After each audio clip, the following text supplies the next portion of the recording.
Hello and welcome to PMP Live. I'm Alan Watke, an event coordinator with Politics and Prose.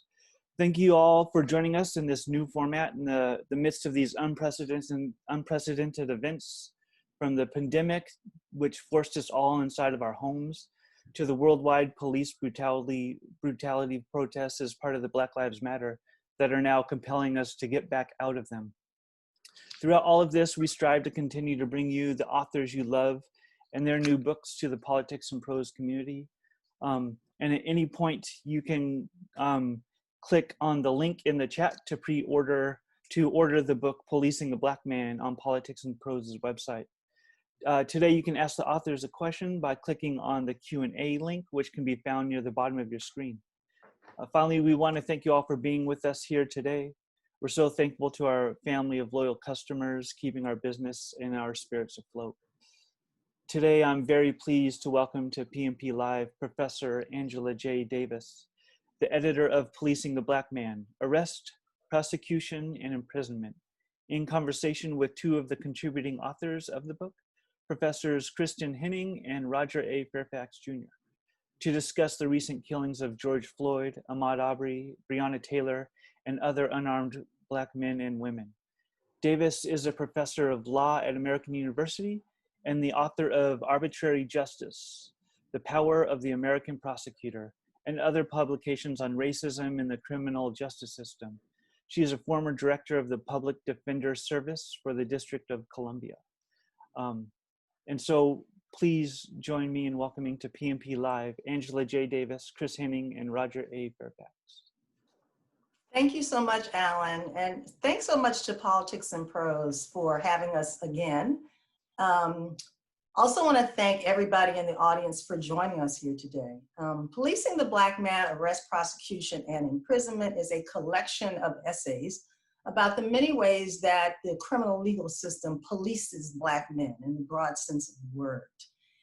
When the book was first published, it was almost exactly 3 years ago. And we had our first talk at Politics and Prose, and I was joined by several of the contributing authors, including the two that I'm about to introduce to you today. And it's just extraordinary that here we are, sadly, 3 years later, still talking about the same issues, and there hasn't been much improvement. In fact, in many ways, things have gotten worse. And so I'm really grateful to everybody for joining us, because we're at a pivotal moment in history where I think, we're at a moment where things can indeed change. And so I want us to leave this discussion on that hopeful note that we've reached that moment in history when we can see progress on this issue. So before we start the discussion, I do want to introduce my dear friends and contributing authors to the book. I'm going to start with Professor Kristin Henning. She is the Agnes N. Professor of Law and Director of the Juvenile Justice Clinic Initiative at Georgetown Law. She's a former public defender from the DC Public Defender Service, like me, and one of the nation's leading experts on adolescence, race, and policing. She's the author of numerous articles and book chapters on these topics. She's the author of the chapter in Policing the Black Man entitled Boys to Men, The Role of Policing in the Socialization of Black Boys. She's also the author of the forthcoming book, Arrested Development, From Emmett Till to Tamir Rice. We're also joined by Professor Roger A. Fairfax, Jr., who is the Patricia Roberts Harris Research Professor of Law and the founding director of the Criminal Law and Policy Initiative at George Washington University. He's a former federal prosecutor and criminal defense attorney and has conducted research on mechanisms of accountability for unjustified police violence against African Americans. Roger is the author and editor of numerous books, book chapters, and articles on the grand jury and other criminal procedure topics. His chapter in Policing the Black Man is entitled The Grand Jury and Police Violence Against Black Men. So I think I'm going to start the discussion out. In addition to being the editor, I also am a contributing author, and my chapter called The Prosecution of Black Men discusses the power and discretion of prosecutors. And I want to talk about that issue in the context of what's going on today. I talk in that chapter about how powerful prosecutors are, about how they in fact control the criminal legal system primarily through their charging decisions. Prosecutors decide whether to charge an individual, what the charge should be, and they have total power and discretion in making that decision. And it's very, very easy for them to bring charges. It's a very low standard. It's probable cause, which basically means more probable than not. It's a much lower standard than the proof beyond a reasonable doubt. They need to prove a person's guilt beyond a reasonable, that they need to prove a person's guilt at trial. And so as a consequence of that, most prosecutors overcharge. They bring lots of charges against people. They do it every day, and they do it disproportionately against poor people and people of color, Black and brown people, every day. Right now, there's prosecutors out there charging people all day long. It's really easy to do. And that power that they have is largely responsible for and contributing to this terrible phenomenon we have of mass incarceration and being the country that incarcerates more people with the highest incarceration rate in the world, and the disproportionate, the racial disparities, the unwarranted racial disparities we have at every single step of the process, from arrest through sentencing. So it's easy for them to charge, except when it comes to prosecutors. Why? You know, they could easily charge prosecutors, but somehow, they could easily charge police officers. But somehow when it comes to police officers, the script is flipped, right? Because prosecutors rarely charge police officers when they kill Black men and women. Even when there is not just probable cause, but even when there is overwhelming evidence of their guilt. So there's so many examples of that I don't have time to go through them, but I'll share a few. I mean, we saw on videotape police officers kill 12-year-old Tamir Rice as he played with a toy gun at a park. We saw with our own eyes police officers kill Eric Garner, right, for, you know, selling cigarettes. I mean, we saw that with our own eyes. Yet neither of those officers was ever charged. I could give you many, many other examples. And even when charges were brought in some of these cases, rarely are these police officers convicted. Again, there was videotape of Terrence Crutcher and Philando Castile and so many others. And so even though charges were brought in those cases, they were never convicted. So here we are today, right? Ahmaud Arbery hunted down and killed on February 23rd. Yet charges were not brought until May 7th, and that was only after the videotape was revealed and there was pressure to do so. And then there were several prosecutors who clearly were biased, and here we are now with, I think, the fourth prosecutor handling the case. Breonna Taylor, right, a 26-year-old Black woman killed on March 13th in her bed, shot 8 times. And still no charges have been brought against any of those police officers. And then there was George Floyd, right? We watched for an excruciating 8 minutes and 46 seconds while this police officer slowly and deliberately murdered him. And the officer knew he was being videotaped, right? He knew it. He looked right into the camera as he was draining the life out of this man, while George Floyd was saying, "You are killing me, I can't breathe," calling for his mother. Others around him saying, "You're killing him, stop." One of the police officers who was complicit saying, "Should we turn him on his side?" He said no, and he looked right into that camera as if to say, you know, go ahead, film me. Right, as this man was begging for his life. And this happened on May 25th. Charges were brought against him on May 29th, but that was only after there was burning in the street. Literally, the police station in Minneapolis was burned down. It's almost like it took them to burn down the police station in order for them to even charge him. And then weak charges were brought then, right? And it's not until the Attorney General, Keith Ellison, came in that, in fact, stronger charges were brought and the other officers who were complicit were charged. So what's going on here? Why don't prosecutors charge? We can talk about that. There are a lot of reasons, I think, but one thing is they work with cops. There's an inherent conflict of interest. Prosecutors need police officers to make out their cases. They're all part of law enforcement. They work together, right? Many of these police unions contribute to their campaigns because most of them are elected officials. So it's a cozy relationship. And so clearly that's one reason why they don't bring charges. And then we can ask the question of, why is it that these killings keep happening, right? So, you know, the killings have been happening, by the way. They didn't start with Trayvon Martin. The killings have been happening since the time of slavery.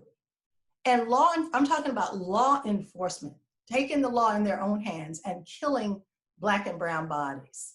It's been happening since slavery, you know, through the Black codes.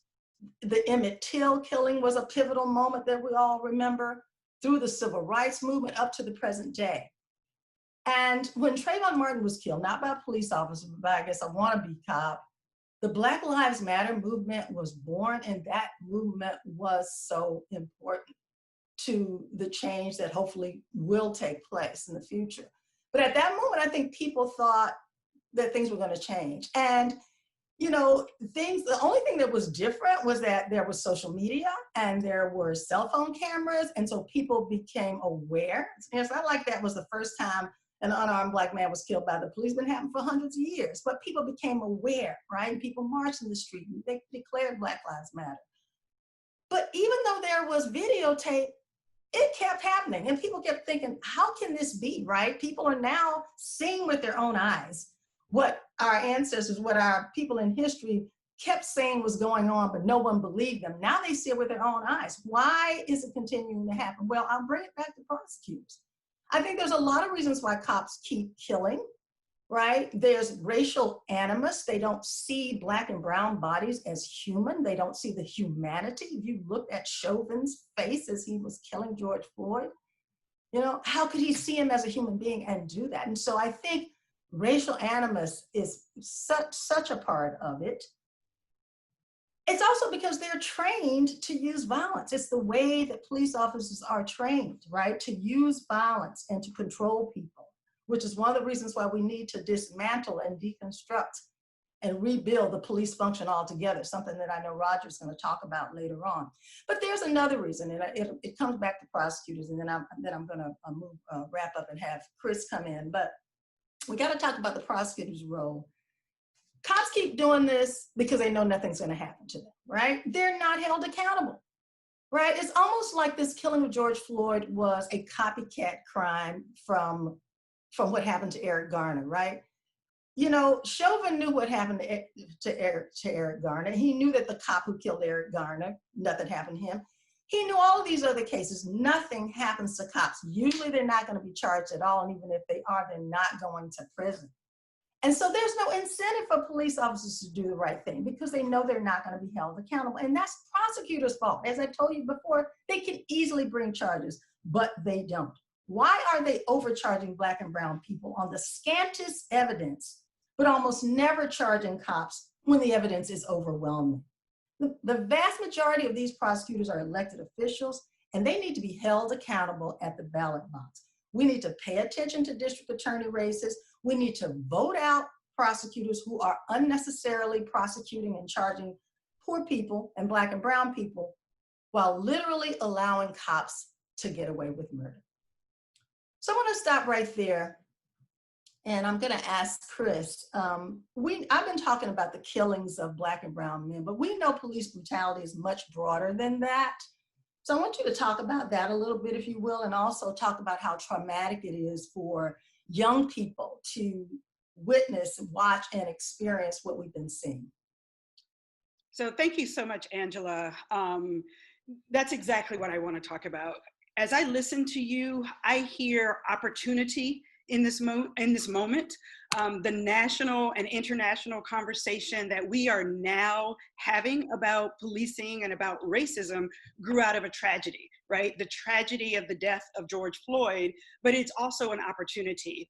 As you said, it's an opportunity for prosecutors to commit to bringing these officers to justice, but it is really an opportunity for us to talk much more broadly about policing. And of course, because I represent children in juvenile court in the District of Columbia, and I write and think about policing and adolescence, I want to center our conversation for a moment on Black adolescence and policing. George Floyd certainly represents all of the Black and brown men and women who have been shot and killed by the police, but he also represents all of the Black and brown children who are destined to come behind him if we don't stop this now. So I see this really as an opportunity to talk about what it means to grow up as a Black teenager in a country where every time you turn on the TV, there is a chance that you might see someone who looks like you, who is being shot, choked, beaten, or suffocated. And it's an opportunity to talk about what it means to grow up as a Black teenager who is under constant surveillance by the police.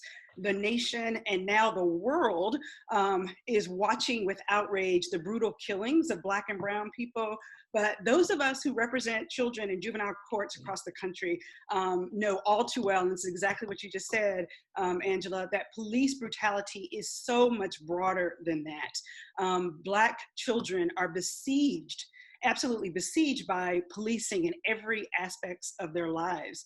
And we can draw an example from every state in the country on this. I think most of us have probably heard on the news and social media about the 16-year-old girl, Shakara, who was yanked from her chair in Springfield, South Carolina for refusing to put away her cell phone, doing what adolescents do, right? I'm sure most of us heard about the 15-year-old Dejera Becton, who was flipped over on the ground in her bikini at a teenage pool party. But there are so many of these stories that I bet many of you who are listening in today, even who care about these issues, haven't heard about. The 6-year-old girl from Orlando, Florida, who was hauled off in handcuffs for throwing a temper tantrum at school. 16-year-old Emilio Mayfield in Stockton, California, who was literally tackled to the ground by 9 armed uniformed police officers for jaywalking in a bus lane at 8:30 in the morning on his way to school. We've got a 10-year-old boy who was charged with assault for hitting a kid in a game of dodgeball. Hitting a kid with the ball, by the way, in a game of dodgeball. And then right here in DC, examples like 2 16-year-old boys arrested for selling water on the mall, 9-year-old boy being handcuffed for leaning up against the car. And like Angela said, there's so many more of those stories, but it's worth sharing these examples just to remind people how, or educate people, how pervasive policing is among Black youth. And those are just the cases. Every one of those cases are cases that I pulled up from the news. But as a defense attorney, I'm telling you that this just scratches the surface. So this moment really presents us with an opportunity to make sure that mayors across the country, police chiefs, lawmakers, and the general public know not just what police killings look like, but also what everyday trauma and surveillance looks like. And so when we do qualitative interviews or interviews with young Black folks, we hear them complaining about the sheer number of police officers in their neighborhoods, police cars that drive through and park on the corner, repeated stops by police officers who pull them over time and time again, even when they don't find anything the first time, stops based on ridiculously vague descriptions, such as 2 Black males running in athletic gear. And, you know, so Black children are treated by the police as if they're out of place, not only when they're in white middle-class neighborhoods, but also when they're hanging out in public spaces or sitting on their own front porches. And here is something I really want to educate everyone about, which is a practice that happens all over the country, including right here in the District of Columbia. It is the practice of walking up to a kid who is minding their own business and asking that child to lift your shirt and show me your waist. All right. And there are police officers who have said to me directly that this isn't, this practice of asking them to lift their shirts isn't an intrusive practice because they aren't putting their hands on the kids. They somehow believe that this isn't equivalent to a stop and frisk. And the problem is that response represents the tragic misunderstanding of what the unnecessary, aggressive, and discriminatory policing means in Black communities and with Black youth in particular. So again, I see this moment as an opportunity to make sure that our city leaders across the country know that Black youth who have been the target of excessive stops and frisks and all of these things that they are doing to our children, that these children are suffering, and they're suffering from anxiety, distress, depression, hopelessness. And so there is, you know, and Angela asked me to talk about this notion of trauma. There is a growing body of research, empirical research, demonstrating the ways in which stop and frisk practices are impacting the mental health of Black youth. So the more frequent the contact, the more intrusive the contact, the more aggressive the contact, the more likely it is that Black youth are to report symptoms associated with post-traumatic stress disorder. And as many of us know, extended periods of psychological trauma and chronic stress lead to poor physical health outcomes down the road. So high blood pressure, diabetes, strokes, accelerated aging, early death have all been associated with stress and fears. And those are the kinds of stress and fears that arise out of aggressive policing. So one of the messages I really want to get out is policing is not a neutral event. It is not a neutral event, even when children are not arrested and frisked. The mere presence of policing, the oppressive presence of policing in spaces in which children operate in and of itself is stressful. So I think this is an opportunity to make some real changes. One of the changes that I really want to see happening is a greater release or public disclosure of body-worn camera. Now, in the case of the young people that I represent, I want to protect confidentiality, but it can be done whereby children's faces are obscured, but yet these body-worn cameras can be released. So we can see what's happening. Because just as Angela said, what is fascinating is the brutality has not stopped, even though police officers know they're being filmed, right? Even though their own body-worn cameras are capturing what's happening. And that underscores what Angela said, this dehumanizing of Black folks and dehumanizing of Black children allows you to get on national TV. You know you're going to be watched. And because I'm a defense attorney, I represent young people. I will never forget. This was just a few months ago. We represented a young person, and he was being basically manhandled by about 3 officers, and he kept yelling out, "My defense attorney is going to see this. My defense attorney is going to see this," because he knew. And the officers didn't stop. And so it's pretty amazing. The other really important reform that I think needs to happen is the radical reduction of the footprint of police officers in Black youth's lives, all right? So pulling police out of everyday Black adolescence. And so what do I mean by that? I mean advocating for the removal of police officers from schools, replacing those officers with counselors, mental health professionals, and social workers. I'm talking about decriminalizing normal adolescent behaviors that trap Black youth in the juvenile and criminal justice system. And so some of this funnels into what Roger will talk about later. These movements to abolish and defund policing are really about creating alternative means of safety. But let me say, for sake of time, a word about the removal of police officers from schools. And during the Q&A, if people want to talk about decriminalization or some of these others, we can come back to that. But with regard to removing police officers from school, I have been so inspired by the impact of this very moment on the No Police in Schools campaign. And you can Google that for the folks who are interested. Look at what's happening and being led all over the country by Black grassroots organizations. At the national level, you might look at the Advancement Project, but let's look at the Minneapolis School District. On June 2nd, the Minneapolis School District voted to terminate its contract with the local police department, thereby terminating school resource officers and giving the superintendent of the schools until August 18 to come up with an alternative strategy to keep its students safe. That is what's happening in this radical moment, right? We have been saying for years that we need to get police officers out of schools. And they always say, but no, our teachers want it. No, our parents want it. No, our kids want it. Well, guess what? They don't, right? And Minneapolis Teachers Union has come out in support of the depolicing of the schools. They did surveys with students, and the students, 90% of the students who participated in the survey said they didn't want it anymore.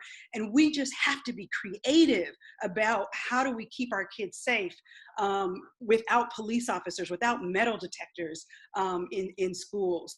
And so let me end my remarks with saying this, and it ties back to exactly what Angela said about race in America and the history of race in America. This depolicing of schools is so incredibly important because the history and the origins of school police officers is so deeply intertwined with racism in America. School resource officers, as we know them today, were actually introduced in schools in the Civil Rights era, right? In response to Brown versus Board of Education. Schools and city leaders who didn't want to desegregate their schools as required by the highest court of the land called in police officers to patrol. And they were calling them in those officers to patrol under the guise of protecting Black youth and protecting the property during protests. But it became very, very clear that police officers weren't there to protect Black youth at all. And then the next big push for school resource officers came after the mass shootings in Columbine, right, and Sandy Hook in the 1990s. And so the federal government funded the Cops in Schools program and radically increased the number of school resource officers. And this is really important for those of us who are listening in, who are committed, deeply committed to anti-racist responses. We forget that some of these strategies to keep our kids safe were introduced supposedly as benign, but have become so problematic, right, that we have to look for radical alternatives. So as much as I miss my dear President Obama, he even refunded, his administration even refunded the Cops in Schools program after Sandy Hook. And so it really requires a radical rethinking. And so after the most recent mass school shooting, the Parkland students have come out and said, no. The next response to mass shootings isn't to bring more cops in schools to disproportionately and aggressively harass Black and Brown youth, is to think about creative alternatives. So I just push us as all of us to be more woke. Those of us who aren't woke to wake up, right? And those of us who are woke to realize and to think about how even those benign strategies are hurting our Black youth. Kris, thank you so much for those remarks. Roger, give us some hope. Talk to us about, and the word reform, I was going to say, talk to us about some of the reforms that have already started to take place and that are taking place in legislation. But I come to hate that word reform, because reform sounds like tinkering around the edges when many people think what we need to do is dismantle. But having said that, if you can talk to us about some of the changes that are already taking place and the legislation that has been proposed in recent weeks. So thank you, Angela. First of all, I wanted to thank you, my dear friend and mentor, for envisioning this project and for inviting me to be a part of this impactful book. And always my other dear friend, Kris Henning. I always learn so much when the two of you speak on these issues, and I thank you for your friendship and your guidance. So here we are, right? It's June 2020, and as has been described, we continue to see African Americans cut down. Just in the last few months, it was mentioned, Breonna Taylor, Tony McDade, and the list goes on. And just as we were trying to process that sickening video footage of Ahmaud Arbery being hunted down and executed, we were again horrified by the footage of another African-American man dying before our eyes. And as Angela described, for 8 minutes and 46 seconds, Derek Chauvin drove his knee into the neck of a handcuffed George Floyd as Floyd pleaded with him, called him sir, told him he couldn't breathe. As this 46-year-old cried out for his deceased mother, Chauvin continued driving his knee into Floyd's neck. And for the last 2 minutes and 53 seconds of that, as Mr. Floyd lay motionless and unresponsive and unconscious, Chauvin, with his hands casually at his waist, as you pointed out, knowing he was being recorded, continued driving his knee into Floyd's neck as he extinguished the life of yet another Black child, sibling, parent, friend. And this is an extraordinary time we find ourselves in right now.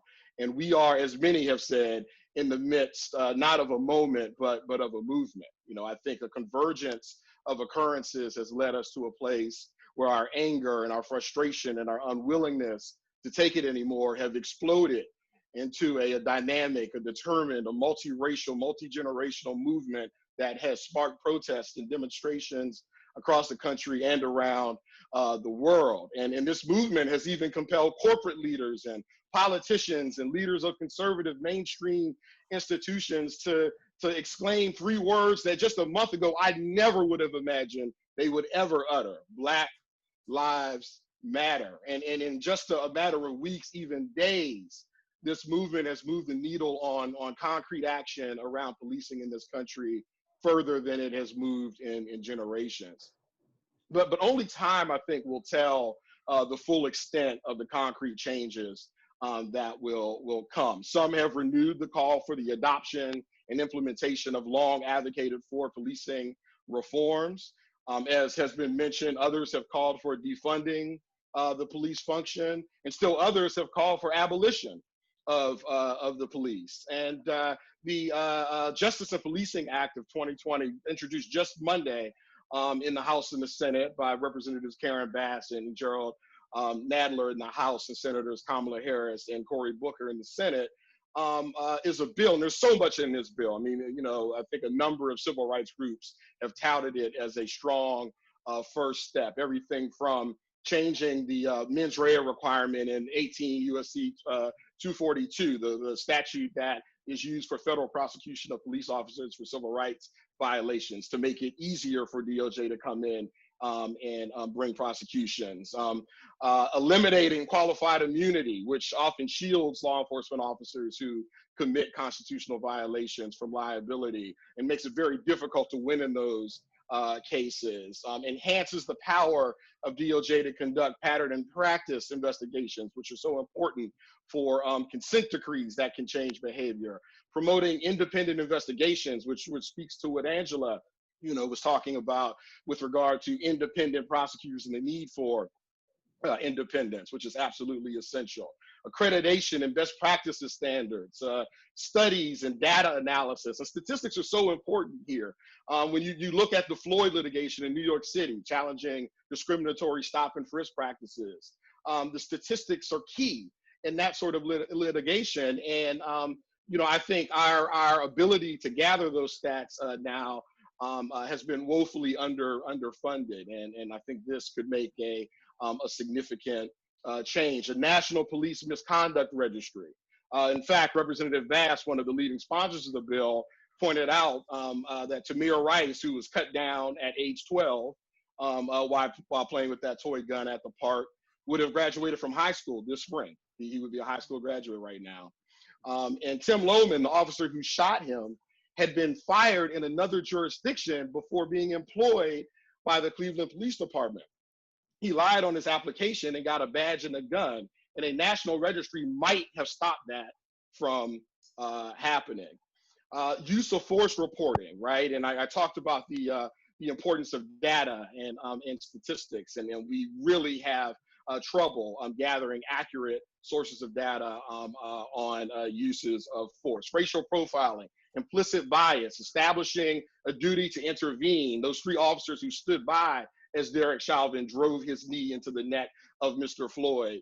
Making it clear that you have that duty to intervene, banning no-knock warrants. The tragedy of Breonna Taylor being shot to death while sleeping in her bed could have been avoided if no-knock warrants were not permitted. A ban on chokeholds and carotid artery restraints. George Floyd and Eric Garner are just two of the names that come to mind where, things may have been different if there were clear guidelines on that. And then use of force guidelines and mandatory de-escalation, right? Prohibition on the use of deadly force unless absolutely necessary as a last resort to prevent imminent serious bodily injury or death to the officer or another person. And that's how the bill puts it. And when I think about the cases of Tatiana Jefferson and Laquan McDonald and Philando Castile, if those use of force guidelines had been in place, perhaps there could have been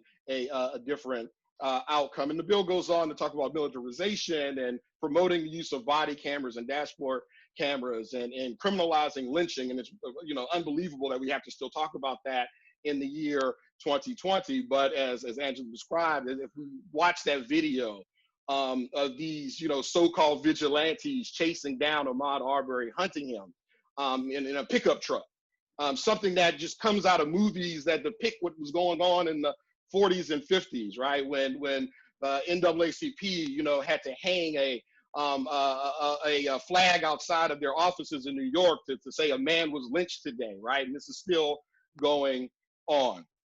So this is a robust menu of reforms, I think informed by generations worth of study and experience. And many of the reforms are embraced by leading scholars and policing reform experts and are contained, many of them contained in the 2015 report of President Obama's task force on 21st century policing.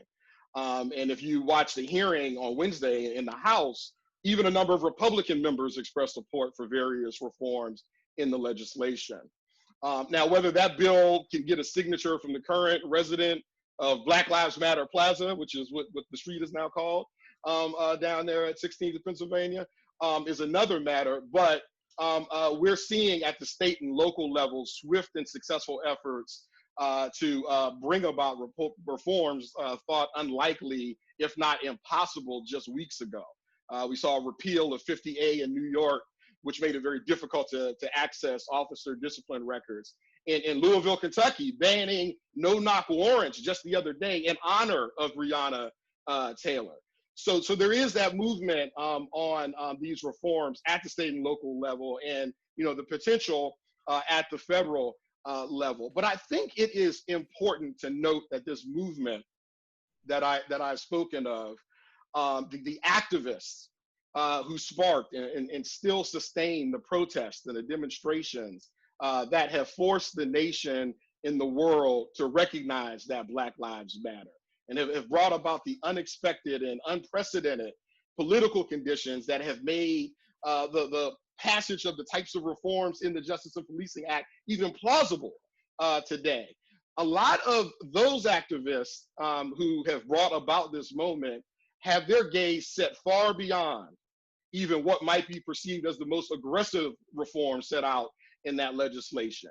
And many of them are advocating for nothing less than the complete rethinking and reimagining of the provision of public safety in our society, a vision in which resources are deployed in the most efficient and effective way to not only keep us all safe, but also to ensure that we can make other important societal investments in areas such as healthcare and education and economic justice. And while there are, to be sure, I think very real differences between and among the views of those who would consider themselves traditional reformers on the one hand, or abolitionists or defunders, I do think one thing is clear. There is a consensus emerging for a new vision for policing and public safety in this country. And I think that's a vision that emphasizes the dignity and humanity of all, that rejects criminalization and enforcement as the primary tools for social policy, that promotes for law enforcement, in the words of the Obama task force, a guardian mentality rather than a warrior mentality, and reallocates and reinvests resources in a way that both enhances public safety and advances racial justice. In short, a vision that recognizes that Black lives matter. Thank you, and I look forward to the Q&A. Thank you so much, Roger. And you all can see how lucky I am to have these two amazing scholars here. They add so much insight, and like Roger, I always learn more. I see that there are questions, and I invite people to go into the Q&A and submit your questions. There are already a couple of questions that I'm going to direct to Kris. In a great interest in cops in school and what the alternatives to that might look like. Before I ask you to do that, Kris, I just want to, follow up and maybe ask Roger some questions, or maybe just throw out a couple of other ideas. So Congress, the other thing is that Congress has, over the years, put billions and billions of dollars into police departments across the country, which they have used to hire more police, the COPS program, where they've used to hire more police officers, buy military equipment, et cetera.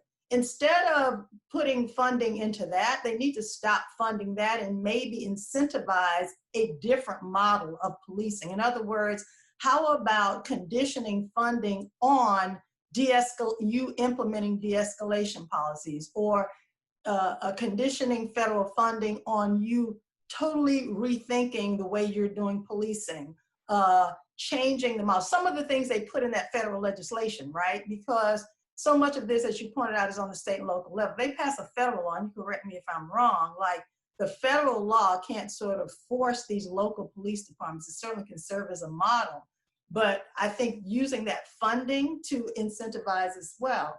And as you point out, Roger, there's a cry now to defund the police. And that title, defund the police, is scaring off some people. So it's interesting because the polling is showing, whereas years ago, when they polled the general public about what they thought about Black Lives Matter, the vast majority of people were not supportive of the Black Lives Matter. Now you have something like 70% of Americans support the Black Lives Matter movement.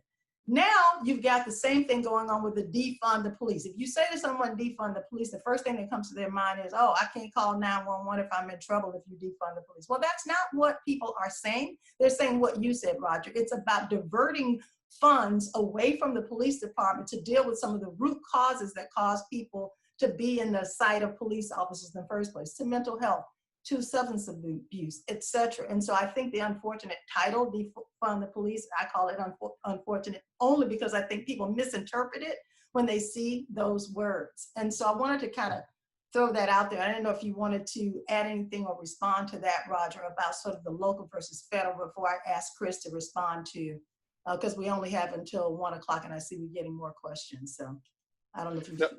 Yeah, absolutely. And yeah, and in the legislation, in many places, federal funding to states and local jurisdictions will be conditioned on them developing these sorts of procedures and mechanisms. And so I think that is the mechanism that will be used there. But yes, you're right. And actually, the shout out to Chris Henning's colleague at Georgetown, Kristi Lopez. Yes. Wrote I think an excellent piece. I believe it was in the Washington Post just a few days ago that explains some of those distinctions around the defund the police movement. And one thing that strikes me, and then I'll give it back to you, Angela, is that I think many people who support smart on crime efforts to attack and reduce mass incarceration, right? That is defunding the prisons, right? And so when you think about catchphrases, right, and ultimately using the resources you save by reducing the prison population and investing in, like you said, mental health and substance abuse and addressing the problems of the unhoused. And, so if you think of it that way, I think perhaps you get traction even among some of the people who have a visceral negative reaction to the initial slogan. Thank you, Roger. So lots of questions coming up, but I do want to start, Kris, because there are a number of questions actually about the presence of cops. And some people saying, why aren't we seeing teachers speak up to get cops out of campus? But then we have others saying, what about the alternatives? Because there is a concern about safety in schools. So what alternatives are there to cops in schools? Yeah, this is one of the most difficult conversations to have because, teachers and parents Principals are legitimately concerned about safety of the kids. So how do you navigate this? There are a couple of things that I want to say. First is to say that we all know that mass shootings in schools are so incredibly rare. All right. And the data shows that serious violent crime in school is really quite rare. That said, I don't mean to dismiss in any way the legitimate concerns that folks have. But what we also have to understand is that research shows that the presence of police officers in schools doesn't stop, isn't in and of itself going to stop a mass shooting. There are ways in which these mass shootings would happen, whether the police officers were in schools or not.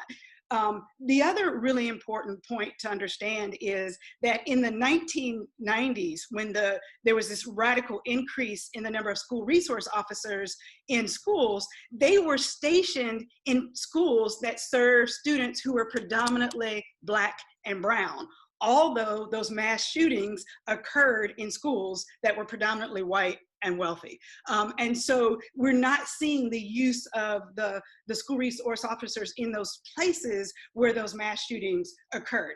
All of that said, safety is still on the table. So let me talk about the alternatives for just a second. One of the things that Angela and Roger have been talking about is the diverting of funds from traditional law enforcement responses to the root causes of crime in schools, right? And so it is about training, it is about providing counselors. It is about providing school social workers, mental health professionals, peer intervention experts into the schools to assist. Remember that particularly in high schools, we're talking about normal adolescent development. Kids talk back, kids break the rules. And so many of the aggressive, violent policing of Black kids in schools comes in response to a child who talked back or who did something like loitering or not going to class on time, and then it escalated into something that was extreme and became violent, not by the kid, but by the police officer's reaction to the kid. So we have to do a lot of de-escalation. Some of the questions are asking about training. Yes, the data shows police officers who are in schools have not even been trained on adolescent brain development, right? They have to be trained on implicit bias. They have to be trained on best practices and de-escalating adolescent behaviors. Some of the other strategies include limiting the scope of authority of school police officers or of school resource officers if they're going to be at the school in the first place, that they cannot get involved in day-to-day disciplinary infractions like being in the hallway without a hall pass. They also can't carry a weapon, or they have to go and access the weapon. And then the last one I'll say for sake of time is the removal of school resource officers from the actual physical building. Again, remember what I said earlier, the presence of the school resource officer in and of itself isn't going to stop the mass shooting, but maybe their proximity, so that the officers are only called in an urgent crisis, that they're a couple of blocks away and then they come in. What has happened now after the Cops in Schools federal funding is there are whole school systems that have police officers who have police departments inside the schools. Police officers, that's insanity, right? And so that the police officers can be called easily and race over if there's an emergency. So there's a number of creative solutions, starting with getting to the root causes of why there's crime in school in the first place, which is the mental health issues that are prevalent and the de-escalation, or treating kids like kids is the bottom line. Thank you so much for that, Kris. So a lot of great questions, and we only have about a little bit more than 10 minutes. So a lot of great questions that I'm not going to address because they're not on the topic. I'm going to try to stick to the topic of policing that we're discussing today. One person talked about the standard. How can we repeal the Supreme Court standard for the use of force? Well, unfortunately, we can't do that. I mean, what the Supreme Court decides is they decide the constitutionality of a practice. That's all they do. They decide whether something is constitutional. But just because it's constitutional doesn't mean it's required or doesn't mean that it's right. So they set the floor, not the ceiling. So yeah, the Supreme Court has this really loose, very unfortunate standard for the use of deadly force by cops. Basically, this reasonableness standard, if it's reasonable for the police officer to believe that there's a safety threat. No imminence requirement, no necessity requirement. It's really not a good standard at all. But that doesn't mean that the local police department can't set their own much higher standard for the use of force. And that's what they should be doing. They should not be allowed to use force unless they are in imminent danger of serious bodily injury or death. That's the standard that we have for when we as citizens can use deadly force under the self-defense laws. And police officers shouldn't have more than that. They continue to do what they do. There's another question about the loopholes, arbitration agreements, and how can we close the loopholes that allow that bad cops to avoid accountability? Well, folks need to pay attention to police unions.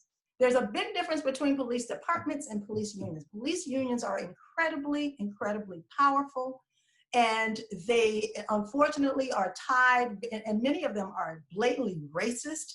There have been all kinds of revelations about members of police unions putting openly racist statements on social media. And so these police unions are powerful, and they unfortunately oftentimes fund the elections of prosecutors, getting back to that problem with prosecutors and their accountability. And that leads to another question that's in the chat room. How can line prosecutors act responsibly since elected prosecutors set the course for the office? And that's a really interesting question. So I talked about the role of prosecutors and how important it is that they be held accountable. There is a movement out here, a very small one, unfortunately, but it's growing, of so-called progressive prosecutors who are unseating bad prosecutors, who are perpetuating mass incarceration, et cetera. So what we need to do is pay attention to our district attorney races and ask the important questions. What are you going to do? Are you going to continue to overcharge Black and brown people? Or are you going to deal with the root causes? Will you hold cops accountable? Will you have a meaningful, independent way of holding cops accountable when they misuse force? Will you reveal a police officer's record of prior complaints? Chauvin had, I think, what, 17 prior complaints against him for misconduct, right? And Roger already pointed out how so many of these officers, even those that are fired, end up getting rehired because there's no national standard and there's no transparency about their records. Police unions largely protect that. So these are the things that I think we need to pay attention to. And one more question, and I'm going to let others, if my co-panelists here want to jump in. Someone asked about requiring psychological testing to screen cops. Absolutely, at a minimum, that should be going on before they're hired. They should be regular. Policing is a hard job. I mean, we've been, saying terrible things about police officers. They do have a hard job. It's a very dangerous job. And so there's a lot of stress going on with it. We should be having not only training, but regular psychological screening of police officers and counseling or whatever it is that they need, not just to keep us safe, but to keep us safe, from them when they're, going through all of this trauma. So I don't know if any of my co-panelists want to jump in while I look to see some of these other questions, if you all want to add anything to that. Yeah, well, Angela, I will say, because there was a question about the Supreme Court and the standard with regard to the reasonableness of use of force, and that other issue, important issue, which I mentioned, was qualified immunity. And I believe the court perhaps still has a number of cert petitions pending. Yes. that it could grant cert on to re-examine the doctrine of qualified immunity. There is a case that just came down earlier this week in the Fourth Circuit, Jones versus Martinsburg, and I really commend you to go and take a look at that published opinion, which cites George Floyd and says that this has to stop. And awarding qualified immunity can, in some cases, signal absolute immunity for police in certain circumstances. So I think that is important. And then the other thing that's important is, because I saw a question about sort of the narrative and marketing around some of these efforts, right, to funding the police and abolition. I think, first of all, in this moment, it is important to engage folks sort of where they are in terms of that and take seriously, because there are some abolitionists who are truly abolitionists. They do want to abolish the police, and I think you have to engage people on that. And again, just like there are people who favor defunding the police, who don't want to bring that budget line down to zero, but they do want to reallocate resources. And I think bringing law enforcement into that conversation, because I have spoken to folks in law enforcement who don't want to be doing the things that we have actually transferred to law enforcement because of our budget priorities, right? They don't want to be mental health counselors. They don't want to be counselors for the unhoused. They don't want to chase street vendors, you know, from corner to corner, right? And if you take some of that off of their plate and reallocate those resources elsewhere, it actually may make their jobs easier, and they can focus on being the guardians that the Obama task force set as an aspiration for policing in this country. Yeah. Go ahead. What I always like to say at the end of these talks is I get a lot of questions about, well, what can I do, right? If I'm not a city leader, I'm not, you know, look, we are watching the nation and we are watching the world cry out, right? And the cries are having a tremendous impact. In the school, the No Police in School campaign is largely being led by young people, right, on the ground, you know, who march to city council or march to the school board meeting and, you know, testify. That's our moment now. And Roger made some really good points about the police officers they don't want the responsibilities that they've been given. Can you find allies in unlikely places?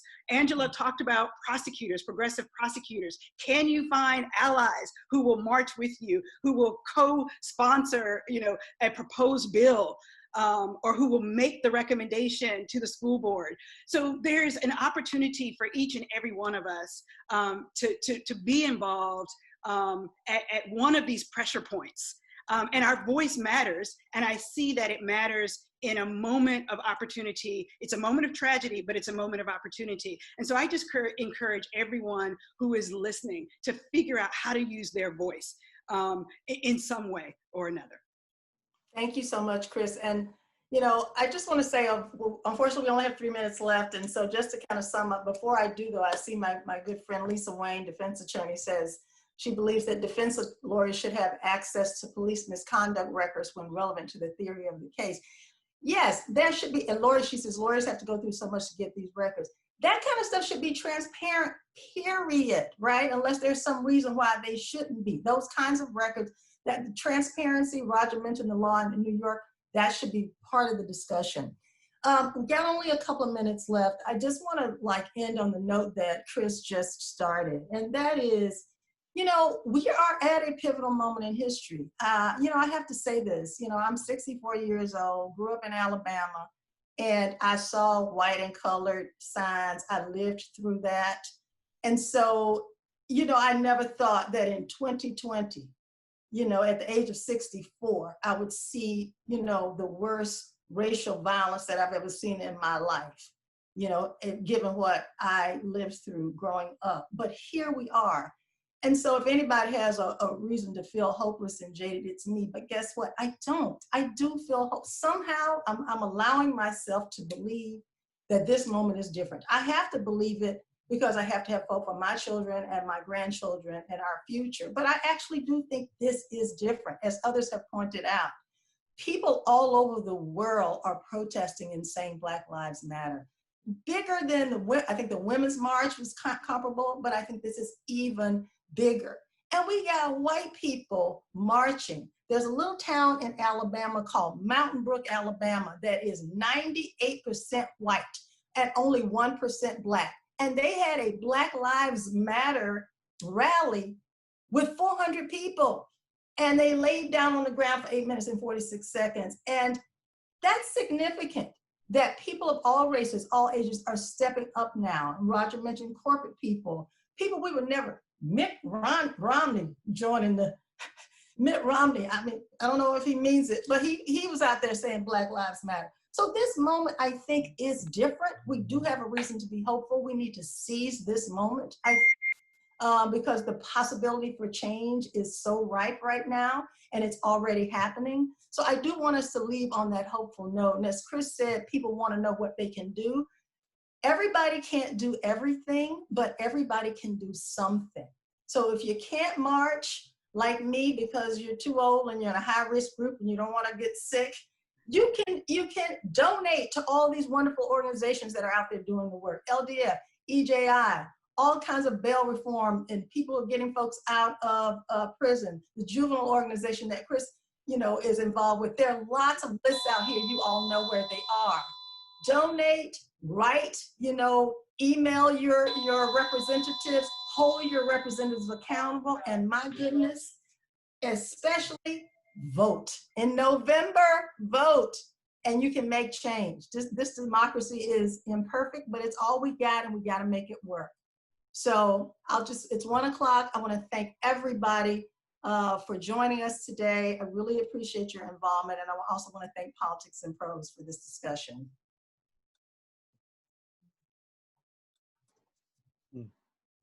Black Lives Matter. No police in schools. This moment is different. Angela J. Davis, Kris Henning, and Roger Fairfax.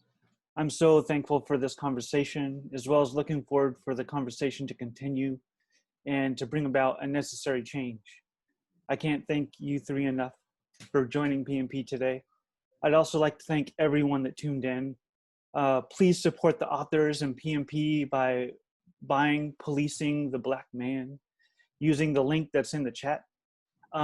Also, check out our website. There you go, Angela. Check out our website for the most current updated event listings, such as Ibram X. Kendi and Ashley Lukashevsky with Anti-Racist Baby. That's on Tuesday, June 16th at 7. And Nana Akua Goes to School is Thursday, June 18th at 10 a.m. We have a whole list of awesome events coming up, so please tune into those. I'd like to thank you all for joining us today. Stay safe, stay strong, and stay well read, everyone. Thank you. Thanks, everybody. Thank you much.